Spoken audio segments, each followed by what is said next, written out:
Assalamualaikum warahmatullahi wabarakatuh. Halo anak-anakku semua, Sobahul Khair. Kaifa halukum? Kulukum bi khair wa afiyah insyaallah.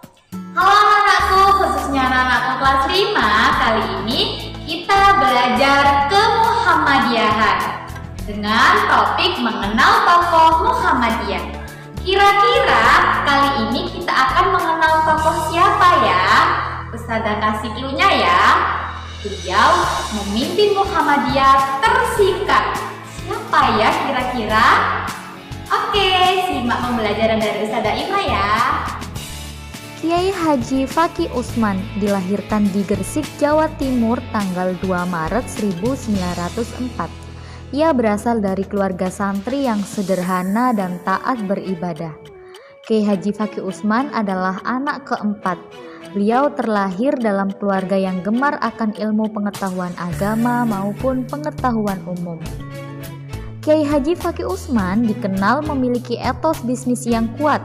Kegiatan bisnis yang dilakukannya cukup besar dengan mendirikan beberapa perusahaan, di antaranya yang bergerak dalam bidang alat-alat bangunan, pabrik, dan lain-lain.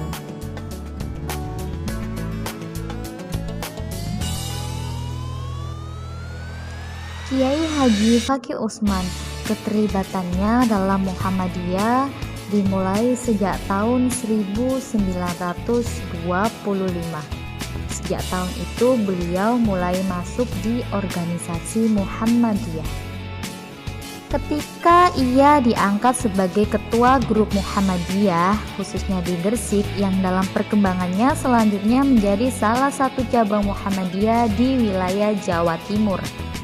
Selanjutnya, karena kepiawaiannya sebagai ulama cendekiawan, ia diangkat sebagai ketua Majelis Tarjih Muhammadiyah Jawa Timur pada periode 1932 sampai 1936 yang berkedudukan di Surabaya.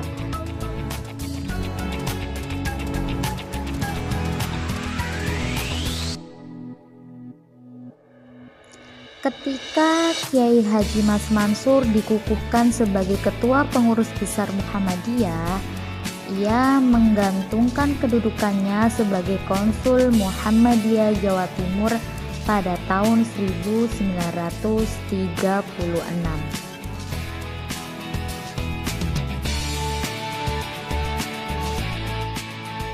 Kiai Haji Fakih Usman banyak terlibat dalam aktivitas politik yang ada di negeri ini. Beliau pernah memimpin Departemen Agama pada masa Kabinet Halim Perdana Kusuma sejak 21 Januari sampai dengan 6 September 1950. Kemudian pada tahun 1951 ia ditunjuk sebagai Kepala Jawatan Agama Pusat. Nah, situasi politik di tanah air yang tidak stabil saat itu menyebabkan susunan kabinet pun jatuh bangun, dan kemudian Kiai Haji Fakih Usman dipercaya kembali sebagai Menteri Agama pada masa kabinet Wilopo sejak 3 April 1952 sampai 1 Agustus 1953. Fenomena terpilihnya Fakih Usman sebagai Menteri Agama yang kedua kalinya sempat menimbulkan konflik politik antara Masyumi dan Nahdlatul Ulama. Kemudian diadakan pemungutan suara ulang yang ternyata setelah diadakan pemungutan suara, Fakih Usmanlah yang terpilih atau representasi Masyumi yang terpilih. Hal ini mempengaruhi peta politik Islam di tanah air, karena yang pada akhirnya justru memproses lebih cepat antara pemisahan Nahdlatul Ulama dan Masyumi.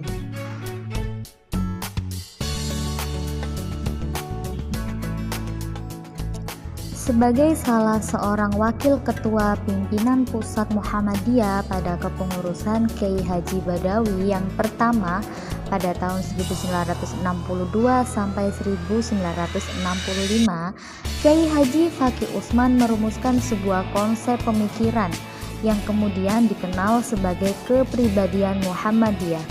Rumusan pemikirannya ini diajukan dalam Muktamar Muhammadiyah ke-35 pada tahun 1962 di Jakarta, yang akhirnya diterima sebagai pedoman bagi warga Muhammadiyah.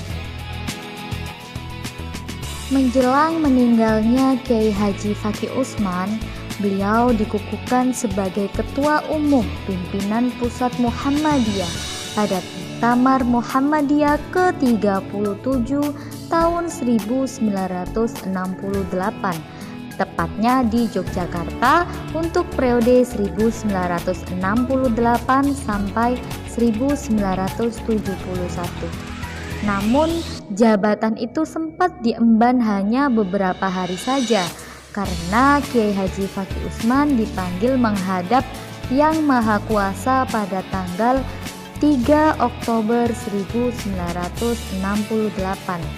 Yang selanjutnya kepemimpinannya dilanjutkan oleh Abdul Rozak Fahrudin yang masih sangat muda pada saat itu, atau kita kenal biasanya Bapak A.R. Fahrudin. Nah, karena peristiwa tersebut, Bapak Kiai Haji Fakih Usman biasa dikenal sebagai Ketua Pimpinan Pusat Muhammadiyah tersingkat. Terima kasih anak-anakku semua. Itu tadi pembelajaran dari Ustazah Ima ya. Oke, Ustazah Ima selalu mengingatkan, don't forget to pray on time, don't forget to read Holy Quran, don't forget to obey your parents, and be careful. Wassalamualaikum warahmatullahi wabarakatuh.